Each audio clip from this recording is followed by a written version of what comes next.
అది కూడా కమ్మ సామాజిక వర్గ బలమైనటువంటి సీట్ అయినటువంటి రాజమండ్రి. కాబట్టి ఆ ధైర్యం ఇంతకు ముందు చేశాడు, ఇప్పుడు చేస్తున్నాడు అతను. క్రిందసారి చేశాడు కదా ధైర్యము. చిలకలూరుపేటలో రజనీని పెట్టడం అంటే సామాజిక కోణంలో ఎంత సాహసం. మార్గాన్ని భరతను తీసుకెళ్లి రాజమండ్రి పెట్టడం అంటే ఎంత సాహసం. ఇట్లాంటి సాహసాలు ఆల్రెడీ జరిగిపోయినాయి. కులాలను ప్రోత్సహిస్తున్నారా జగన్మోహన్ రెడ్డి గారు? కులాలతో లబ్ధి పొందుతున్నారా? రెండు కలిపినే ఉంటది. ప్రోత్సహిస్తేనే లబ్ధి పొందుతారు. కులం అనేటువంటి దాన్ని లేని రాజకీయం కావాలన్నటువంటిది కులంతో అట్లాంటి రిజర్వేషన్లు ఏమీ లేవు కాబట్టి అలాంటి ఉంటుంది ఫీలింగ్. అంటే కులరహిత సమాజం ఎన్ని మాటలకే పరిమితం అవుతాయి. కమ్యూనిస్ట్ పార్టీల సిద్ధాంతాల దగ్గర ఉంటుంది కానీ మళ్ళీ వాళ్ళ హెడ్సే వచ్చి కమ్మంటారు. అవును అంతే. అవును. కాబట్టి అక్కడ ఇంకేం మాట్లాడాలి, ఆధిపత్యం మళ్ళీ వాళ్ళకే ఉండాలి, వేరే ఉండాలి, వేరే రోజు 2 రోజులు కాదు. అవును.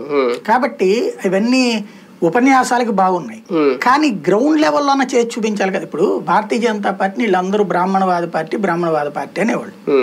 దానికి వాజ్పేయి అద్వానీలు చెప్పేవాడు. మరి ఇప్పుడు బీసీ అయినటువంటి మోడీ వచ్చాడే, ఎలా సాధ్యమైంది? ఇవాళ భారతీయ జనతా పార్టీ ఎందుకు మార్చింది? అక్కడ కులాల నాయకుల్ని యాదవ్ తీసుకొచ్చి మధ్యప్రదేశ్కి ఎందుకు పెట్టింది? ఛత్తీస్గఢ్ లో గిరిజనుడిని అది తెగలకు సంబంధించిన ఆయన ఎందుకు పెట్టింది? రాజస్థాన్ లో మళ్ళీ ఓసీని పెట్టింది. అంటే బ్యాలెన్స్.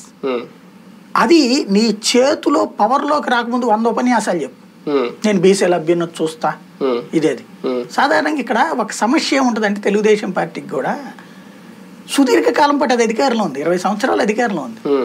నేను మీ అభ్యున్నతికి ఇప్పుడు పాటు పడతానంటే నవ్వు వస్తుంది. ఎందుకని 20 ఏళ్ల నుంచి లేని అభ్యున్నతి ఇప్పుడు వస్తుందా? లేదా హైయెస్ట్ తెలుగుదేశం ఇచ్చినటువంటి బెనిఫిట్ ఏంటంటే ఆదరణ పథకం కిందన కిట్లు ఇవ్వడం, ఈ మ్యాక్సిమం ఏముంటాయి 5,000 10,000 రూపాయల ఎక్విప్మెంట్ ఉంటుంది అంతే కదా. అదే ఇప్పుడు బీసీలకు కూడా ఏడాదికి 10,000 రూపాయల డబ్బులు వస్తున్నాయి కదా, వాళ్ళకు కూడా రుణమాఫీ డబ్బులు వస్తున్నాయి కదా, డ్వాక్రా రుణమాఫీ, అమ్మ కూడా వస్తున్నాయి కదా, మరి వీళ్ళకు వస్తున్నాయి కదా, ఇప్పుడు ఇన్ని రకాల డబ్బులు వస్తున్నాయి కదా.